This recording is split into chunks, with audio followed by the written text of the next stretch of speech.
Kowe kudu ngerti soal Grace Natali. Berikut fakta unik Grace Natali yang ringkas, aktual, dan menarik. 1. Latar belakang. Grace Natali lahir pada 4 Juli 1982 di Jakarta. Dan lulusan sarjana ekonomi S1 di STIE Perbanas Jakarta. Sebelum terjun ke politik, Grace adalah presenter dan jurnalis di SCTV dan TV One. Ia pernah meliput isu ekonomi kriminal besar secara langsung. Setelah jurnalis, ia sempat bekerja di Nestle Indonesia sebagai konsultan komunikasi. 2. Salah satu pendiri partai politik.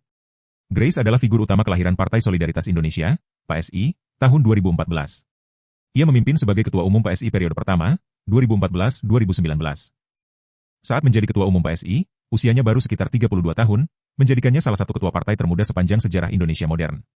Grace dikenal dengan gaya komunikasi yang sangat tegas dalam isu toleransi, anti KKN, dan reformasi birokrasi. Pada 2023, setelah Giring Tikoresono mundur, Grace ditunjuk kembali menjadi Sekretaris Jenderal PSI. 3 jabatan di pemerintahan. Karena latar belakang media, gaya komunikasi modern, dan pendekatan digital first, Grace sering dianggap ikon politik milenial di Indonesia. Tahun 2022, ia ditunjuk menjadi staf khusus Presiden Joko Widodo bidang komunikasi politik. 4. Suka kucing. Dalam beberapa wawancara, Grace mengaku sebagai pecinta kucing dan punya beberapa kucing rumahan. 5. Pernyataan kontroversial tahun 2018. Ini adalah kontroversi terbesar Grace. Dalam sebuah forum PSI, ia menyatakan bahwa PSI menolak Perda Syariah maupun Perda Injil karena dianggap membuka ruang bagi intoleransi dan diskriminasi. Dampaknya mengundang reaksi keras dari beberapa ormas keagamaan. Ada kelompok yang melaporkan Grace ke polisi atas dugaan penistaan agama. Namun proses hukum tidak berlanjut ke tahap pengadilan. Grace menjelaskan bahwa maksudnya adalah menjaga netralitas negara dan kesetaraan semua warga, bukan menyerang kelompok agama tertentu. 6. Kontroversi internal PSI. Saat perpindahan kepemimpinan PSI dari Giring ke Kaesang, Grace sempat mendapat sorotan publik. Ada isu Grace terlalu dominan dalam pengambilan keputusan.